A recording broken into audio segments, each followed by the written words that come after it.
الصلاۃ والسلام علیکہ یا رسول اللہ صلی اللہ تعالی علیہ وآلہ وسلم۔ الا بذکر اللہ تطمئن القلوب، بے شک اللہ کے ذکر میں ہی دلوں کا سکون ہے۔ حضرات محترم، انشاءاللہ العزیز آج میں اللہ کے ذکر کی فضیلت، اس سے تعلق بہت ساری باتیں قرآن و حدیث کی روشنی میں بیان کرنے کی کوشش کروں گا۔ اللہ پاک ہم سب کو اللہ کا ذکر کرنے کی توفیق عطا فرمائے۔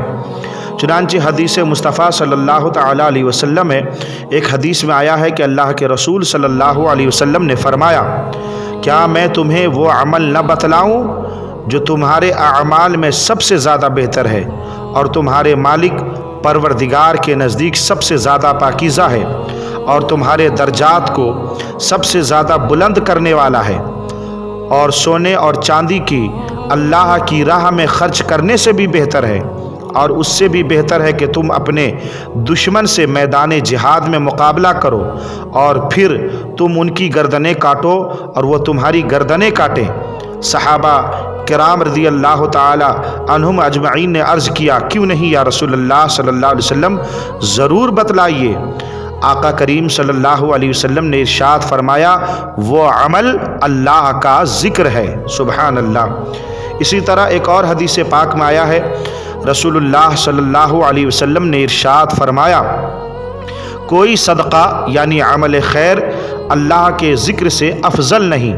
حضرات محترم، دیکھا آپ نے اللہ کے ذکر کی کتنی بڑی فضیلت ہے۔ اسی طرح ایک اور حدیث پاک میں آیا ہے، اللہ کے رسول صلی اللہ تعالیٰ علیہ وسلم نے بتلایا کہ اللہ تعالیٰ کے کچھ فرشتے اس بات پر معمور ہیں کہ راستوں میں گھوم پھر کر اللہ کا ذکر کرنے والوں کو تلاش کرتے رہتے ہیں۔ پس جب وہ کسی جماعت کو اللہ جل شانہ کا ذکر کرتے ہوئے پاتے ہیں تو آپس میں ایک دوسرے کو آواز دیتے ہیں، آؤ اپنے مقصد یعنی ذکر اللہ کی طرف آ جاؤ، تو وہ سب فرشتے اکٹھا ہو کر جمع ہو جاتے ہیں، اور وہ سارے کے سارے فرشتے مل کر آسمان دنیا تک اس ذکر کرنے والوں کو اپنے بازوؤں کے سائے میں لے لیتے ہیں۔ سبحان اللہ، سبحان اللہ۔ حضرات محترم، دیکھا آپ نے ذکر کرنے والا وہ مقدس انسان، وہ مرتبے والا انسان ہوتا ہے جسے فرشتے اپنے پروں کے نیچے ڈھانپ لیتے ہیں۔ سبحان اللہ، سبحان اللہ۔ اسی طرح ایک اور حدیث رسول میں مدینے کے تاجدار صلی اللہ علیہ وسلم نے ارشاد فرمایا، اس شخص کی مثال جو اپنے پروردگار کا ذکر کرتا ہے اور اس شخص کی جو اپنے پروردگار کا ذکر نہیں کرتا، زندہ اور مردے کی سی مثال ہے۔ حضرات محترم، پتہ یہ چلا کہ اللہ کا ذکر جو ہے انسانوں کی زندگی ہے اور اللہ کی یاد سے غافل انسانوں کے لیے موت ہے۔ ایک اور حدیث مصطفیٰ میں میرے آقا کریم صلی اللہ علیہ وسلم نے ارشاد فرمایا کہ کسی بھی آدمی نے کوئی عمل ایسا نہیں کیا جو اللہ کے ذکر سے زیادہ اس کو اللہ کے عذاب سے نجات دلانے والا ہو۔ حضرات محترم، ان تمام احادیث رسول کو سننے کے بعد یہ بات ہمیں اور آپ کو معلوم ہوتی ہے کہ یقیناً اللہ کا ذکر انسان کے لیے باعث خیر و برکت ہے۔ اگر انسان اللہ کا ذکر کرتا ہے تو رحمت کے فرشتے اسے اپنے پروں میں ڈھانپ لیتے ہیں۔ اگر انسان اللہ کا ذکر کرتا ہے تو وہی اللہ کا ذکر اسے اللہ کے عذاب سے نجات دلانے والا ہوتا ہے۔ حضرات محترم، اور دنیا و آخرت کی سب سے بڑی عبادت وہ اللہ کا ذکر ہے، لہٰذا ہمیں اور آپ کو چاہیے کہ ہمیشہ اللہ کا ذکر کرتے رہیں۔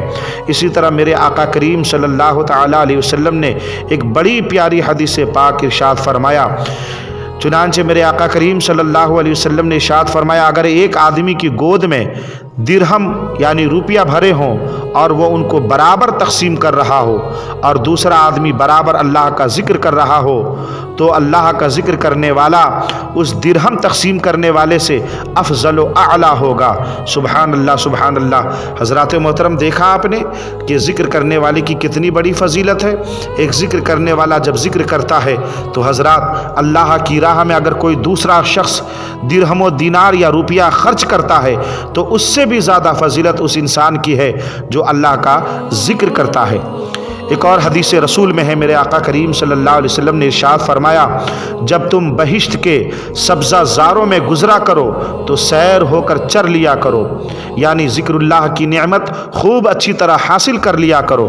صحابہ کرام رضوان اللہ تعالی علیہم اجمعین نے عرض کیا کہ یا رسول اللہ صلی اللہ علیہ وسلم، بہشت کے باغ کیا ہیں؟ آپ آقا کریم صلی اللہ علیہ وسلم نے فرمایا کہ ذکر کے حلقے، مجمع یعنی جہاں اللہ کا ذکر ہوتا ہے، وہی جو ہیں وہ بہشت کے سبزہ زار باغات ہیں۔ حضرات محترم، پتہ یہ چلا کہ جہاں اللہ کا ذکر ہوتا ہے وہ جگہ جنت کی کیاری بن جاتی ہے، تو ہمیں اور آپ کو چاہیے کہ ہمیشہ اللہ کے ذکر میں شامل حال رہیں۔ ایک اور حدیث قدسی ہے کہ اللہ تعالیٰ فرمائے گا، آج تمام محشر کو معلوم ہو جائے گا، یعنی محشر والوں کو معلوم ہو جائے گا کہ کرم یعنی عزت و احترام کے لائق کون لوگ ہیں۔ تو رسول اللہ صلی اللہ علیہ وسلم سے دریافت کیا گیا، یا رسول اللہ صلی اللہ علیہ وسلم آپ ہی بتا دیں کہ یہ عزت و احترام کے لائق کون لوگ ہیں۔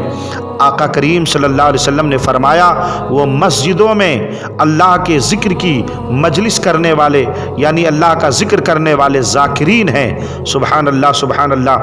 حضرات محترم، اس حدیث پاک سے بھی ذکر کرنے کی فضیلت معلوم ہوتی ہے۔